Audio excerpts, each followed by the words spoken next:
श्रीहरि शरणं मम श्रीकृष्णं शरणं मम श्रीहरि शरणं मम श्रीकृष्णं शरणं मम. भागवत कथेच्या भागामध्ये सुरुवात करत असताना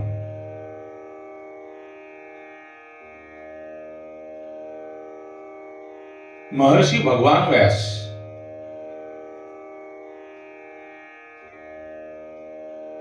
हे श्रेष्ठ गुरु आहेत आणि ते सुखदेवांचे वडील आहेत.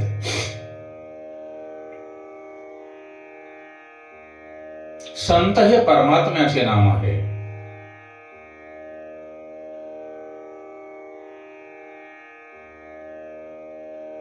सर्व प्राणी मात्रामध्ये ईश्वराचे दर्शन करतात ते सद्गुरू.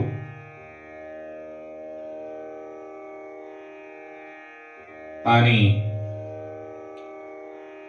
आपले ज्या वेळेला पुण्य फळाला येईल, आपल्यावर ज्या वेळेला भगवंताची कृपा होईल, त्यावेळेला आपणास सद्गुरूंना शोधण्याची गरज नाही, कारण ते स्वतःहून आपल्याकडे येतात. जसे राजा परीक्षिताकडे सुखदेव स्वतःहून आले. राजा परीक्षितांच्या अंतकाळी त्यांचा अधिकार सिद्ध झाल्यावर सुखदेवांनी जे भगवान शिवशंकराचे अवतार आहेत, त्या सुखदेवांनी राजा परीक्षितांच्या मस्तकावर हात ठेवून त्यांना तेजोमय भगवंताचे दर्शन घडवले. जगात जेवढे संत होऊन गेले त्यांचे लौकिक शरीर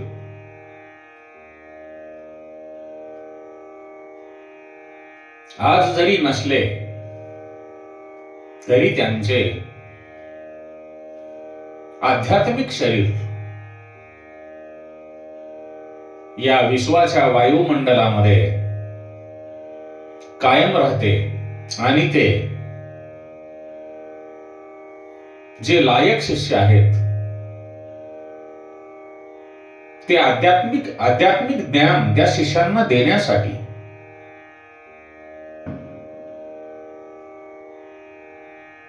कायम शोधत असते. परमात्म्यापेक्षा हे लायक गुरु श्रेष्ठ आहेत असे म्हटले तर खोटे ठरणार नाही. परमात्म्याच्या या संसारात सर्वच जीव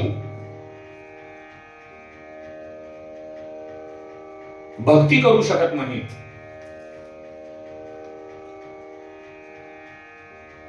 माता पित्यांनी दिलेला जन्म हा साधारण जन्म आहे.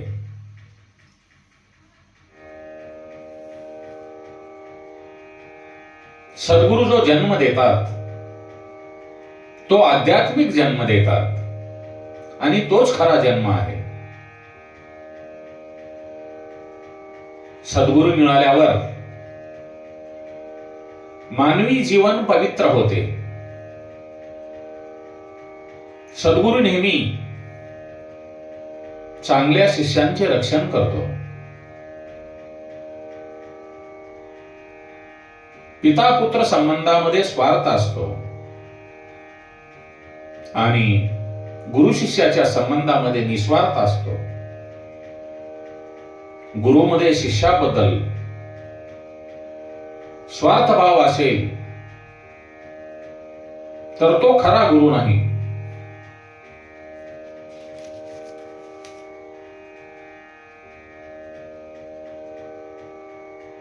राजा परीक्षितामध्ये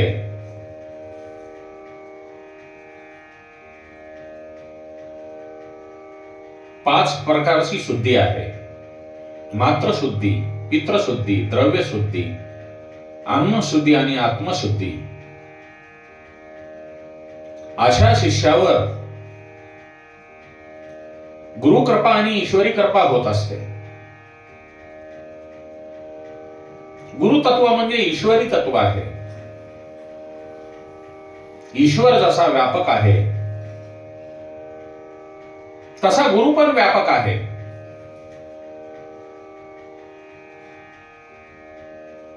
ज्यांचा अभाव कोठे दिसत नाही त्यांना व्यापकाला शोधण्याची जरुरी पडत नाही.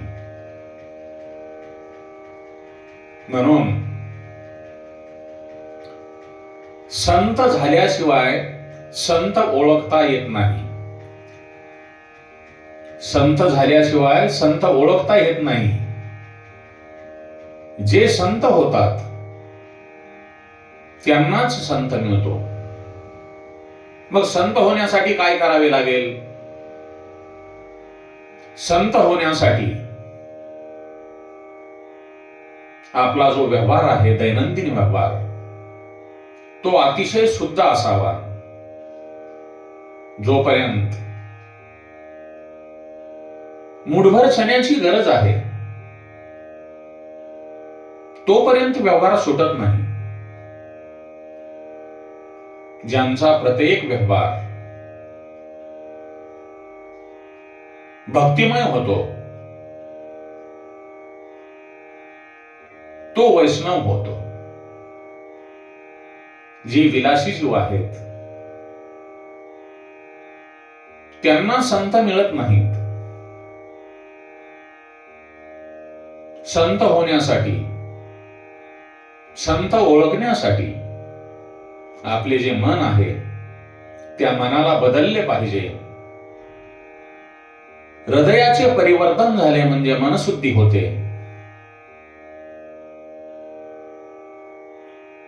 गुरु हा ब्रह्मासमान असतो. तो मनुष्याला नवा जन्म देतो. तो मनुष्याचा मन स्वभाव सुधारतो. गुरु हा विष्णू समान आहे. तो शिष्याचे रक्षण करतो आणि शिष्याला गुरुच्या मदतीने मोक्ष मिळतो. तुकाराम महाराजांनी स्वतःच्या अनुभवाचे वर्णन केलेले आहे. ते म्हणतात, कथा ऐकताना प्रभूच्या नावावर माझी प्रीती जळली. मी विठ्ठल विठ्ठल जप करू लागलो. देवाला माझी दया आली. एक दिवस मी गंगा स्नान करून येत असताना मला माझे गुरुदेव भेटले. ते मला म्हणाले की मी विठ्ठलनाथांच्या कृपेने, विठ्ठलाच्या प्रेरणेने तुला उपदेश देण्यासाठी येथे आलो आहे. माझ्यावर गुरुदेवांची कृपा झाली आणि त्यांनी मला रामकृष्ण हरी हा मंत्र दिला आणि माझ्या गुरुदेवांनी तप म्हणून मला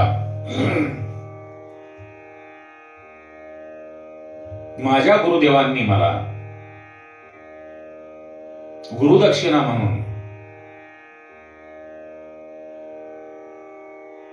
माझ्याकडे पावसर तूप मागितले. मग विचार करा, तुकाराम महाराजांच्या गुरुना पावसर तूप मिळत नव्हते का? पण तुकाराम महाराजांची वाणी गूढ अर्थाने भरलेली आहे. या ठिकाणी पावसर तूप याचा अर्थ तुझ्यातील माझेपण. पावसर तूप याचा अर्थ तुझ्यातील माझेपण तू मला दे आणि आजपासून तू विसर की तू पुरुष आहेस. तुकाराम महाराजांच्या गुरुनी तुकाराम महाराजाकडे त्यांचा अभिमान मागितला. त्यांचे मी पण मागितले. त्यांना सांगितले की तुम्ही आता पुरुष नाहीत, स्त्री नाहीत, ते आता कोणाचे पुत्र आहेत हे माहित नाही. त्यांचा सर्व देहभाव गुरुदेवांनी त्यांना मागितला आणि त्यांना सांगितले की ते आता ब्रह्म आहेत, ते आता ईश्वराचा अंश आहेत. गुरुदेवांनी त्यांच्या शिष्याचा तुकाराम महाराजांचा संबंध ईश्वराशी सिद्ध केला. ज्यांची प्रत्येक क्रिया ज्ञानमय असते ते उत्तम गुरु असतात. अशा गुरूंच्या शिष्याची प्रत्येक क्रिया ज्ञान रूप आणि बोधरूप असते. संत हे अलौकिक असतात. शिवांचा अवतार असलेले सुखदेव हे नुसतेच ब्रह्मज्ञानी नव्हते, त्यांची दृष्टी ही ब्रह्मदृष्टी होती. ज्यांच्या दृष्टीला सर्व चराचरामध्ये समभाव दिसतो ती दृष्टी ब्रह्मदृष्टी असते. त्या दृष्टीला हे भासमय जग दिसत नाही. सुखदेवासारखा गुरु भेटला की 7 दिवसात काय, 7 क्षणामध्ये मुक्ती मिळेल. परंतु शिष्य मात्र परीक्षितासारखा अधिकारी हवा. मंत्र दीक्षा अधर्म आहे, स्पर्श दीक्षा उत्तम आहे. ब्रह्मभावामध्ये तल्लीन झालेल्या सुखदेव गुरूंनी परीक्षित राजांच्या मस्तकावर हात ठेवला तेव्हा त्याला ब्रह्मदर्शन झाले. व्यास हे उत्तम वक्ते आहेत. तेच समाज सुधारावा या व्रतीने कथा सांगतात. सुखदेव हेही उत्तम वक्ते आहेत. ते मात्र स्वतःसाठी, स्वतःच्या अंतःकरणासाठी, स्वतःच्या अंतःकरणाच्या सुखासाठी कथा सांगतात. ध्येयभान हरपलेल्या अवस्थेत सुखदेव भागवत कथेला प्रारंभ करतात, पण ते मंगलाचरण करत नाहीत. 3 अध्याय संपल्यानंतर ते मंगलाचरण करतात. तारुण्यात मंगलाचरणाची खूप गरज असते, म्हणून सुखदेवांचे मंगलाचरण हे 12 श्लोकांचे आहे आणि बाकीची मंगलाचरणे एका श्लोकाची आहेत. संसारातल्या कोणत्याही विषयात,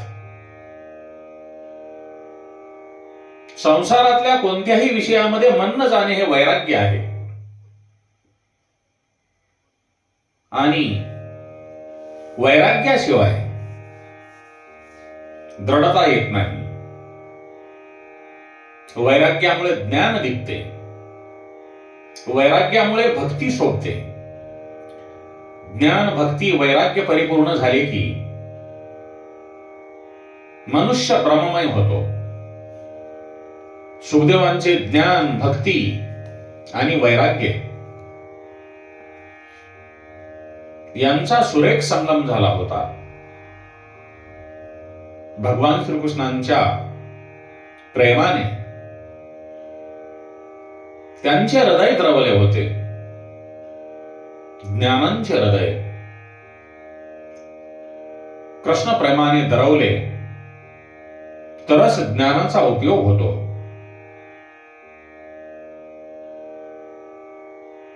राजा परीक्षित सुखदेवांना विचारतो, ज्यांचे मरण समीप आले आहे,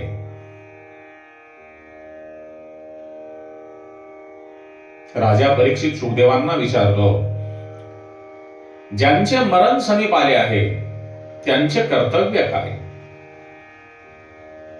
त्याने काय करावे, काय करू नये, आणि मनुष्य मात्राचे कर्तव्य काय आहे. तेव्हा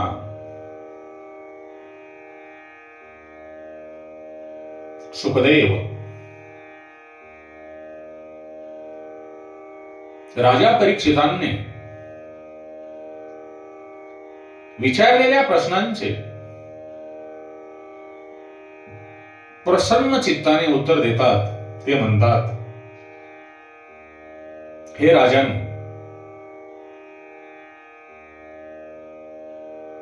तू मला सुंदर प्रश्न विचारले आहेस. तू मृत्यूची भीती ठेवून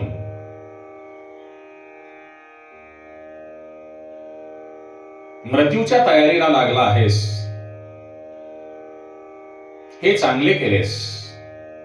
कारण प्रत्येक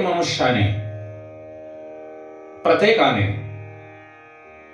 मृत्यूची भीती कायम ठेवावी. मनुष्याचा जवळचा मित्र हा मृत्यू आहे. या जगामध्ये, या विश्वामध्ये जर कोणी आपला जवळचा मित्र असेल तर तो म्हणजे मृत्यू. मृत्यूच्या व्यतिरिक्त आपल्या जवळचा कोणीही नाही.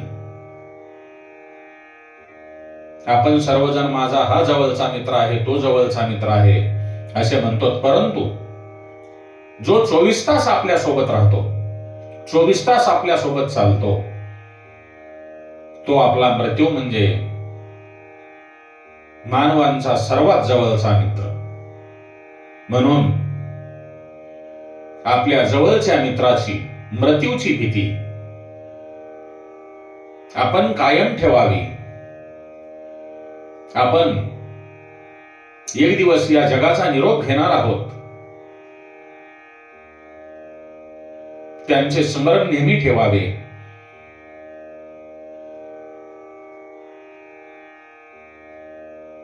प्रत्येक मनुष्याने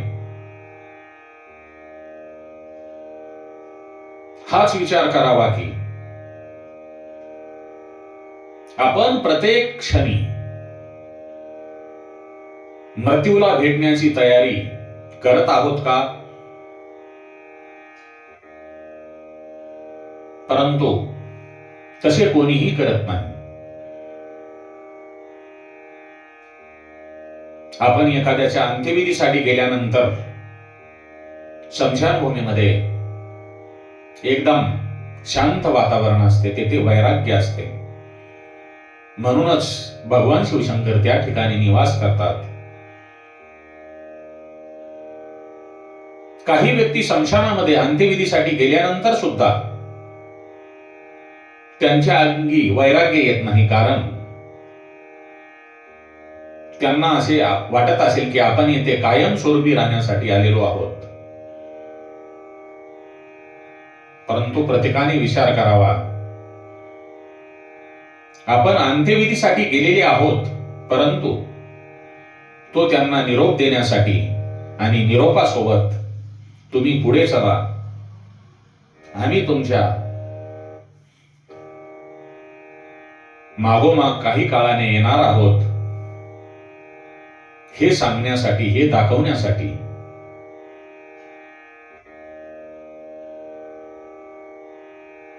आपण तिथे गेलेलो असतो.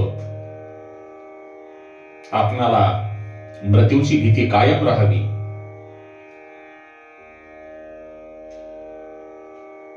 आणि ती जर मनातून काढून टाकावयाची असेल, आपले मरण पाठीमागच्या भागामध्ये, पाठीमागच्या कथेमध्ये जसे सांगण्यात आले, सुखकर व्हावे असे वाटत असेल, चांगले व्हावे असे वाटत असेल, तर आपण भगवंताचे नाम संकीर्तन, भगवंताचे चिंतन, आपला जो हा देह आहे आपलं जे कुटुंब आहे, आपले जे सर्व काही आहे ते प्रभू चरणामध्ये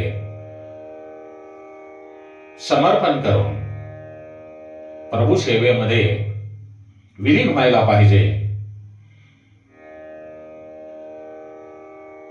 आणि वारंवार प्रभूचे नाम संकीर्तन करत मृत्यूचे चिंतन केल्याने आपल्या अंगी वैराग्य येईल आणि आपले मरण सुखकर होऊन मरणाची भीती आपणाला राहणार नाही आणि आपला अंतकाळ जो आहे तो आनंदमय होईल. म्हणून क्षणाचाही विचार न करता मृत्यूची भीती ठेवून, क्षणोक्षणी पावलोपावली मृत्यूची भीती ठेवून प्रभू चरणी लीन होऊन प्रभूचे नाम संकीर्तन करा. आपणास अशी मी या कथेच्या माध्यमातून विनंती करतो. श्री कृष्ण गोविंद हरे मुरारे, श्री कृष्ण गोविंद हरे मुरारे, हे नाथ नारायण वासुदेवाय,